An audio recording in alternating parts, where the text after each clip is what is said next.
ကျွန်တော်ဒီနေ့ CNN သတင်းတောင်းနဲ့ view ရတဲ့ဥစ္စာကိုဘာသာပြန်ပြီးပြန်ပြောပြမလို့အတူချုပ်ပဲကျွန်တော်ပြောမယ်နော်ပထမမေကွန်ကအထဲမှာဘာတွေဖြစ်နေလဲပြီးတော့မင်းအထဲမှာရှိနေတာကဘလောက်အရေးပါလဲနော်အဲ့တော့သူကဟုတ်တယ်ဟိုအာနာသိန်းနဲ့ဆန္ဒပြတယ်စစ်တပ်ကိုဘယ်သူမှမထောက်ခံဘူးအဲ့ဒါပြောတယ်ပြီးတော့သူဒီထဲမှာရှိနေတာကတဲ့ဟိုအပြင်သတင်းတောက်တွေဘယ်သူမှဝင်လို့မရဘူးဒါကြောင့်သူတယောက်ပဲလူလူဆန္ဒအမှန်ကိုတင်ပြနိုင်တဲ့ဥစ္စာဖြစ်နေတယ်အဲ့တော့သူအထဲမှာရှိနေတာအရေးကြီးတယ်နော်အဲ့ဒါတခုနောက်တစ်ခုကလွတ်လပ်စွာသတင်းယူခွင့်ရှိလားတဲ့သူဟိုတယ်မှာနေဖို့ပြောတယ်သူ့ကိုခွင့်မပြုဘူးစစ်တပ်ကပေးထားတဲ့ကိုနေရန်ကာထားတဲ့ခွန်ပေါင်းမှာနေရတယ်တဲ့ဝင်ခွင့်ထွက်ခွင့်မရှိဘူးသူသွားတဲ့နေရာကိုစစ်သားအပြည့်နဲ့ကား6စီးလိုက်တယ်ပြီးတော့အဲ့ဟိုနေရာတိုင်းမှာပဲလုံခြုံရေးတွေရှိတယ်နော်သူဗျူးမယ်လို့လှုပ်လိုက်တိုင်းလေတဲ့အဲ့နေရာတိုင်းကလုံခြုံရေးတွေကဓာတ်ပုံတွေရိုက်တယ်မှတ်တမ်းတွေယူတယ်ဖုန်းခေါ်တယ်အဲ့ဥစ္စာတွေအကုန်လုံးလှုပ်တယ်တဲ့နောက်တစ်ခုကနေနဲ့ဗျူးပြီးတော့အဖမ်းခံတဲ့လူတွေအကြောင်းမေးတယ်ဟုတ်တယ်သူတရက်ဟိုအပြင်ထွက်ခွင့်ပေးတယ်ဒါပေမဲ့ तू ဆန္ဒပြတဲ့လူတွေတွားပြီးမဆက်သွယ်ဘူးဘာလို့ဆက်သွယ်လိုက်တဲ့အခါကျရင်ဒီလူတွေဒုက္ခရောက်မယ်ဆိုတာ तू သိလို့ तू ကတွားပြီးမဆက်သွယ်ဘူးသို့တော်ညာလဲ तू ကင်မရာထုတ်လိုက်တာနဲ့လူတွေကလာတယ်လက်သုံးချောင်းထောင်တယ်ပြီးတော့သူတို့ဘလို့ save မဖြစ်ဘူးဆိုတဲ့အကြောင်းဘလောက်ကြောက်နေရတယ်ဆိုတဲ့အကြောင်းပြောပြတယ်ဟုတ်တယ်အရှိမဟို तू ရှိနေတဲ့အချိန်မှာပဲအဲ့မှာမိန်းမတယောက်ကဟိုပြေးွားပြီးတော့နင်းနဲ့ view နေတဲ့လူတွေဖမ်းခံရတယ်ဘာညာဆိုပြီးတော့ तू ဥစ္စာပြောတယ်ဆိုတာကို तू ကိုယ်နဲ့မြင်တယ်ဆိုပြီး तू ပြောတယ်အဲ့မှာ तू မဲလုံးနဲ့ဟိုview တဲ့ဥစ္စာပြောတယ်ဘာဒီလူတွေကဘာအပြစ်လုပ်လို့ဖမ်းရတာလဲဘာပြစ်လို့ဖမ်းတာလဲငါလည်း view တဲ့ဥစ္စာဘာပြစ်လုပ်လို့ဖမ်းတာလဲဆိုဘာပြစ်မှမလုပ်ဘူးတဲ့ဒါပေမဲ့လုံခြုံရေးတွေကသူတို့ကစန္ဒဟိုစူပူအောင်လှုံ့ဆော်တဲ့လူတွေဖြစ်မှာမဟုတ်လို့ဖမ်းတာတဲ့သူတို့ပြန်လွတ်ပေးဖို့လေလုံနေတယ်ဆိုပြီးတော့မဲလုံးကလိန်နေထားလိုက်ပါတော့နော်ဟုတ်တယ်နောက်ပြီးတော့ဟို17ယောက်ဖမ်းခံရတယ်10ယောက်လွတ်လာပြီလို့သူသိရတယ်ဟိုကောင်းပါတယ်ပေါ့နော်ဒါပေမဲ့သူပြောတာအဲ့မှာမြန်မာနိုင်ငံရဲ့အခြေအနေရာတဲ့ကိုကြောက်ပါတယ်ဟိုဒီတက်ကောင်းတဲ့အနာဂတ်ကိုလိုချင်ပါတယ်ဒီမိုကရေစီလိုချင်ပါတယ်လို့ပြောတာနဲ့တောင်မှအဖမ်းခံနေရတယ်တဲ့အဲ့လောက်ထိအခြေအနေဆိုးဝါးပြီတဲ့သူပြောပြတာပါဇက်ကကြောက်ပါတယ်လို့ပြောရင်တော့အဖမ်းခံနေရပြီတဲ့သူကနော်အဲ့တော့သူပြောနင်းကိုဘာလို့ဝင်ခွင့်ပြုထားတယ်လို့ထင်လဲတဲ့စစ်တပ်ကသူတို့ဘက်ကအကြောင်းအရာတွေကိုသူတို့ပြောချင်လို့ဒီဆန္ဒပြပွဲတွေကအကြမ်းဖက်တယ်ဟိုနိုင်ငံစည်းဝါးရေးကိုထိခိုက်အောင်လုပ်တယ်ဘာညာဆိုပြီးဟိုသူတို့ကပြချင်တယ်ပေါ့လေပြီးတော့သူတို့ကဟိုဆန္ဒပြတာတွေဒါမှဖြစ်နောက်နှစ်အတွင်းမှာသူတို့ရွေးကောက်ပွဲလုပ်မှာပဲပေါ့လေအကုန်လုံးအဆင်ပြေမှာအဲ့ဒါကိုဆန္ဒပြတဲ့လူတွေဖျက်ဆီးနေတဲ့ပုံစံမျိုးပြချင်လို့သူ့ကိုခေါ်တဲ့ပုံစံမျိုးเนาะဒါပေမဲ့သူပြောသွားတာတိုင်းပြည်မှာလွတ်လပ်တဲ့ရွေးကောက်ပွဲတွေကရှိပြီးွားပြီဟိုဒီရွေးကောက်ပွဲတို့စောင့်ကြည့်တဲ့လူတွေကလည်းဒီမှာဘာမှဟိုအကြီးမားတဲ့မဲမတမာမှုတွေမရှိပါဘူးဘာညာဆိုပြီးတော့လည်းပြောထားပြီးအဲ့ဒီဂျားတွေကစစ်တပ်ကအတင်းအကြောင်းပြပြီးအာဏာသိမ်းတာပေါ့လေအဲ့တော့ဟိုသူတို့နောက်ဟိုလုတ်ပေးမယ်ဆိုတာကိုလည်းဟိုနောက်နှစ်မှလုတ်ပေးမယ်ဆိုတာလည်းလူတွေကမယုံတော့ဘူးတဲ့နော်ပြီးတော့နှစ်ပေါင်းများစွာဒီကောင်တွေကအုပ်ချုပ်လာတဲ့အတွက်ဒီကောင်တွေကဒီအာဏာကိုလည်းဒီကောင်တွေမလွတ်ချင်တော့ဘူးနော်အဲ့မှာနောက်သတင်းတောက်ကနောက်ဆုံးမေးခွန်းမေးတာအခုစစ်တပ်ရဲ့အခြေအနေကဘယ်လိုလဲနောက်နှစ်နှစ်အတွင်းမှာဒီကောင်တွေကဒီတက်ပို့ပြီးအာဏာကြီးဝါးနိုင်လားနောက်ထပ်ဟိုပို့ပြီးတော့အာဏာဟိုဒီကောင်တွေအာရော့ဝါးနိုင်လားနင်းရဲ့ sync နင်းမြင်တဲ့အမြင်ပေါ့နော်နင်းဘယ်လိုခံစားရလဲအဲ့တော့သူကပြောတာဟုတ်တယ်စစ်တပ်ကလုံးဝမရှိဘူးเนาะ they don't have anything not have anything မရှိဘူးလို့လုံးဝမရှိဘူးဒါပေမဲ့ဒီကောင်တွေမှာခင်မီလက်နဲ့တွေရှိတယ်အင်အားရှိတယ်အဲ့တော့ဟိုလူထုတွေဘက်ကဆန္ဒပြတဲ့လူတွေနဲ့ရှင်လိုက်ရင်တော့ဟိုကွာတယ်ပေါ့နော်အဲ့ဒါကြောင့်မို့ဒီကောင်လေးကဒီသူတို့ရဲ့လက်နက်တွေဥစ္စာတွေသုံးပြီးလူတို့ကိုသွေးကြောင်စီသက်ပြတ်မှုတွေလှုပ်လာနိုင်တယ်ဒါအကုန်လုံးကစိတ်ပူတယ်တဲ့ပြီးတော့ UN လည်းဒီဆန္ဒပြတဲ့လူတွေကမခံနိုင်တော့တဲ့ချိန်မှာပြန်ပြီးတော့အကြမ်းဖက်လာမယ်ပြန်ပြီးတော့တိုက်ခိုက်လာမယ်ဆိုပြည်တွင်းစစ်ဖြစ်လာမယ်ဆိုတော့ UN လည်းစိတ်ပူတယ်အဲ့ဒါကိုတော့ဘယ်သူမှမလိုချင်ဘူးတဲ့နော်ကျွန်တော်ပြောပြဗျာကျွန်တော်တို့လည်းတကယ်ပါပြည်တွင်းစစ်ကိုမလိုချင်ဘူးကျွန်တော်တို့စစ်ဖြစ်တယ်ဆိုတာဗဇက်ကပြောတာလွယ်လွယ်လေးကျွန်တော်တို့အများကြီးပေးဆက်ပြီးတော့လူတွေအများကြီးသေပြီးတော့ဖြစ်ကောင်မှာကျွန်တော်တို့လည်းမလိုချင်ဘူးဒါပေမဲ့ကျွန်တော်တို့ပြည်တွင်းစစ်ကမဖြစ်နိုင်ဘူးအတွက်ကျွန်တော်တို့မှာနီးလန်းနှစ်ခုပဲရှိတယ်တစ်ခုက UN ဝင်ပါလားဒါမှမဟုတ်ခမားတို့ဒီစစ်တပ်ထဲကကောင်တွေကဒီအာဏာရှင်ကိုပြန်တွန်းလှန်ပြီးပြည်သူဘက်ကပါမှာလားဒီနီးလန်းနှစ်လန်းပဲရှိတယ်ဒါပေမဲ့ကျွန်တော်ပြောတာ UN ဝင်နေဆိုရင်တော့ဝင်ပြီးတိုက်ပြီးတကယ်လို့ UN ဝင်မလဲကျွန်တော်တိုက်မှာပဲဘာမှကျွန်တော်မှရွေးစရာမရှိတော့ကျွန်တော်ကတိုက်မှာပဲအေးဒါပေမဲ့ UN ဝင်လို့အဆင်ပြေပြေနဲ့ပြီးသွားတယ်ဆိုရင်တော့ဗမာစစ်တပ်မှာလူတို့ဘက်ကိုမျက်နှာမှုပြီးတော့ပါတဲ့စစ်သားတရားမှမရှိတော့ဘူးလို့ကျွန်တော်တို့ကသတ်မှတ်လိုက်မှာအဲ့ချိန်ကျရင်ကျွန်တော်တို့ကညှာမှာမဟုတ်ကျွန်တော်ဒီမှာစကားဖြတ်ပြီးတစ်ခုပြောပြမှာကျွန်တော်မနက်ကဟိုအထက်ကပြည်တွင်းကကျွန်တော်အသက်80အဖွားကြီးတယောက်နဲ့ကျွန်တော်စကားပြောတယ်သူအဲ့မှာနောက်ဆုံးသူပြောလိုက်တာဟာတဲ့ ကွာဝယ်ဖို့လုပ်နေရတယ်ကွာလေ3000ကျော်ဆိုတော့တော့စဉ်းစားနေရတယ်ဆိုဟာဒီလောက်အသက်80ရောက်နေကွာဘာလုပ်ဖို့လဲလို့ကျွန်တော်မေးတာဟာတဲ့အချိန်လေးပြီးငါလည်းချမှာပေါ့မင်းတို့လေအသက်80 80အဖွားကြီးတော့မင်းတို့ပြန်ချဖို့စိတ်ကူးနေပြီအဲ့တော့လေမင်းတို့မှလူစိတ်နေနေရှိသေးတယ်မင်းတို့တကယ်တိုင်းပြည်အတွက်ရှိတယ်ဆိုအခုချိန်မှာဒီစစ်အာဏာရှင်တို့ရတဲ့ပုံစံမျိုးနဲ့ပုံကံပြီးလူတစ်ဘက်ကိုပါတစ်ချိန်ငါတို့နိုင်သွားတဲ့ချိန်ကျတော့လုံးဝလူတို့ကမင်းတို့ခွင့်လွတ်မှာမဟုတ်ဘူး CRPH ကထုတ်သွားတဲ့ Federal Democracy Brainian ဆိုတဲ့ဥစ္စာကိုကျွန်တော်နားလေတိုင်းပြန်ရှင်းပြတာစာမျက်နှာ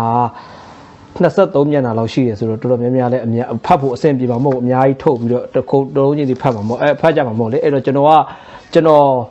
်တတိုင်းနိုင်တော့ဖတ်ပြီးတော့ကျွန်တော်နားလေတဲ့ဥစ္စာနဲ့အရေးကြီးပဲခြေတဲ့ဥစ္စာပဲပြောပြတာ။ तू ကဗျာဒီထဲမှာဟိုနိုင်ငံရေးသဘောတဲ့ဥစ္စာတွေဟိုဘယ်လိုပြောမလဲနိုင်ငံရေးရရေးထားတာတွေကအများကြီးပေါ့နော်ဟိုဟာတွေ DR တွေဟို brain ညံတွေ UT ချက်တွေရည်ရချက်တွေဘာညာအဖွဲအမျိုးစုံရေးထားရင်ပဲအနှစ်ချုပ်ကတော့သူတို့ကFederal Democracy နိုင်ငံတော်ထူထောင်မယ်အဲ့ဒီဥစ္စာမှာ तू ကရွေးကောက်ပွဲလွတ်တော်ကိုယ်စားလှယ်အခု CRPH ပေါ့နော်ပြီးနိုင်ငံရေးပါတီတွေCDM အထွေထွေသပိတ်အေယာစုเนาะပြီးတော့တခြားဟိုအရက်ဖက်လူအဖွဲ့အစည်းတွေဟိုလူငယ်အသင်းအဖွဲ့တွေပြီးတော့တိုင်းရင်းသားလက်နက်ကိုင်တွေအားလုံးနဲ့ပေါင်းပြီးတော့ Federal Democracy စနစ်ထူထောင်မယ်ဆိုတဲ့ဥစ္စာဒါကတော့အနှစ်ချုပ်ပဲเนาะလုပ်ငန်းစဉ်တွေကသူတို့ကဟိုလုံးမဲ့ပုံစံတွေကသူတို့ကဟိုအခုဟိုရွေးကောက်ကကိုယ်စားလှယ်တွေကနေလွတ်တော်ကိုယ်စားပြုကော်မတီတွေဖွဲ့မယ်ပြီးရင်ခုနလိုတခြားဟိုခုနပြောတဲ့အဖွဲ့အစည်းတွေနဲ့သူတို့ပူးပေါင်းမယ်ဒီ Federal brain ကိုသူတို့ရေးဆွဲအတီးပြုတ်မယ်เนาะအဲ့ဒီ Federal brain နဲ့အညီအဲ့နေရာမှာเนาะအရေးကြီးတဲ့တစ်ခုပေါ့เนาะကျွန်တော်နောက်ပိုင်းဥစ္စာမှာသူကဟိုကြားလာမယ်ဥစ္စာဂျာကာလာအမျိုးသားညီညွတ်ရေးအစိုးရ NUG နဲ့အမျိုးသားညီညွတ်ရေးအတိုင်ပင်ခံကောင်စီ NUCC အဲ့နှစ်ခုကတော့နောက်ပိုင်းမှာလာမယ်ဥစ္စာအခုကဘယ်လိုလဲဆိုတော့အခုကျွန်တော်တို့က CRPH အစိုးရเนาะပြီးရင်ကျွန်တော်တို့ဒီစစ်အာဏာရှင်ကိုတိုက်ထုတ်မယ်တိုက်ထုတ်ပြီးသွားရင်စစ်အာဏာရှင်နိုင်သွားတဲ့ခါစစ်အာဏာရှင်အောင်နိုင်ပြီးသွားတဲ့ခါကျရင်ကျွန်တော်တို့ကဖွဲ့စည်းပုံဥစ္စာ Federal ဖွဲ့စည်းပုံအခြေခံဥပဒေတင်တဲ့ဖွဲ့စည်းပုံဥစ္စာပေါ့နော်အစိုးရအသစ်ပေါ့နော်အဲ့ဒီနှစ်ခုရဲ့ဂျားထဲမှာ NUG ဆိုတဲ့ဂျားကာလအမျိုးသားညီညွတ်ရေးအစိုးရနဲ့အမျိုးသားညီညွတ်ရေးအတိုင်ပင်ကောင်စီ NCUU ကပေါင်းပြီးတော့လုပ်မယ်နော်အဲ့နှစ်ခုကတော့နောက်ပိုင်းကျွန်တော်တို့တစ်ချိန်လုံးကြားမှာပေါ့ NUG နဲ့ NCUU အဲ့ဒါနော်အဲ့နှစ်ခုကပေါင်းပြီးတော့သူတို့ကလုပ်မယ်လုပ်ပြီးတော့ဥစ္စာဆရာကရှင်ကိုတိုက်ထုတ်မယ်ပြီးရင်constitution ဥစ္စာဆွဲမယ်ပေါ့ဗျာဥစ္စာ constitution ဆွဲမယ်အဲ့ဒါကိုဟိုဖွဲ့စည်းပုံအခြေခံဥပဒေဟိုရေးဆွဲတည်ပြုမယ်အဲ့ဒါကိုဆန္ဒခံယူပွဲလုပ်မယ်အဲ့ဒီရေးကအဲ့ဒီဆန္ဒခံပွဲရလိုက်တဲ့အတိုင်းဟိုသူတို့လိုက်တာကျင့်သုံးမယ်ပေါ့ဗျာဒါပေမဲ့ဒီနေရာမှာပြောထားတာအများကြီးဆိုပဲဗျာဒါတွေကဟိုအခုမှစလို့ရင်လုပ်ရမယ့်ဥစ္စာစလို့ရမှာမဟုတ်ဘူးကျွန်တော်တို့နိုင်ငံမှာဖွဲ့စည်းပုံအခြေခံဥပဒေတွေရှိပြီးသားခုနလို Federal Democracy ဖွဲ့စည်းပုံကိုဆိုတော်ထဲမှာမာနယ်ပလောတို့ဘာလို့မှရေးထားတဲ့ဥစ္စာတွေပဲလေရှိပြီးသားပြီးပဲဟိုမှာသူတို့လုံးမယ်ဆိုတော့လည်းပြင်ပြီးပြန်လှုပ်လိုက်ရုံပဲဒီလိုမျိုးပြောထားလို့ဒါကြီးကအရင်ကြာမဲ့ကိစ္စကြီးမဟုတ်ဘူးဒါကြီးကရှီထားပြီးသားကိစ္စတွေသူတို့ကသဘောတရားရတာပြောတာနော်ဒီမှာခုနကျွန်တော်ပြောတဲ့အတိုင်းပြည်တော်စုရဲ့စံတန်ဘိုးတို့ဘာတို့ညာတို့သူကဟိုနိုင်ငံရေးရရေးထားပြီနဲ့သဘောတရားအနှစ်ချုပ်လိုက်ရင်တော့ဗျာအားလုံးဒန်းတူညီမျှတဲ့ Federal Democracy နိုင်ငံကိုထူထောင်မယ်ဒါလိုမျိုးပါပဲနော်ဟိုမှာနိုင်ငံရေးနဲ့ဘာသာရေးရောရှက်ခြင်းမရှိဘူးဘာသာရေးကိုအခြေမခံတဲ့နိုင်ငံရေးစနစ်ကျင့်သုံးမယ်နော်ဒါလည်းဗျာဘာမှမထူးကြပါဘူးတခြားဒီမိုကရေစီနိုင်ငံတွေမှာဒီလိုပဲကျင့်သုံးတာပဲဟ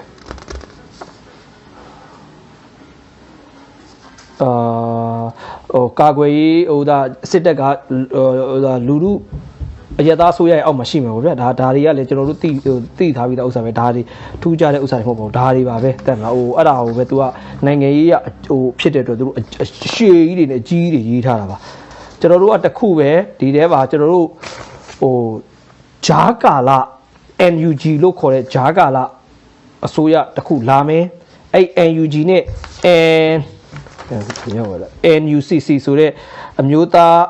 းညီညွတ်ရေးအတိုင်ပင်ခံကောင်စီနှစ်ခုကပေါင်းပြီးလုပ်မယ်ဆိုတဲ့ဥစ္စ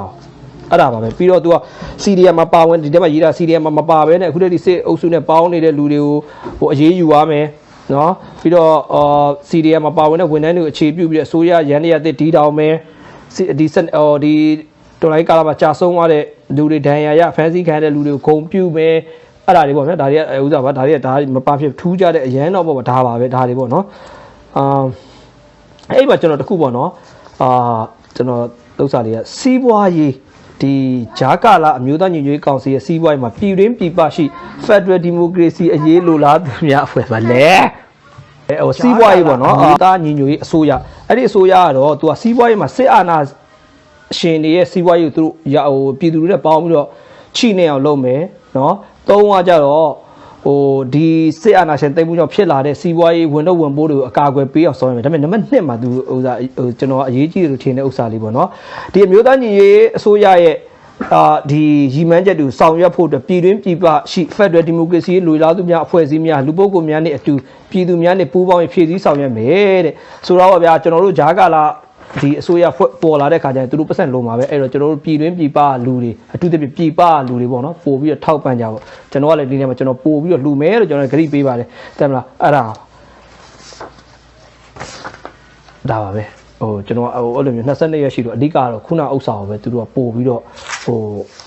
စားရတဲ့ပြည်တယ်နဲ့အရှိလို့တာပါအဓိကတော့ Federal Democracy စနစ်ကြီးပေါ်ပေါက်လာဖို့အတွက်အားလုံးပေါင်းလုပ်မယ်အဲ့ဒီဂျာကာလာမှာ NUG လို့ခေါ်တဲ့ဂျာကာလာအစိုးရဖွဲ့မယ်အဲ့ဒီ NUG နဲ့ NCUU ကိုလို့ခေါ်တဲ့အမျိုးသားညီညွတ်ရေးကောင်စီကပေါင်းပြီးတော့လုပ်မယ်ဒါပါပဲ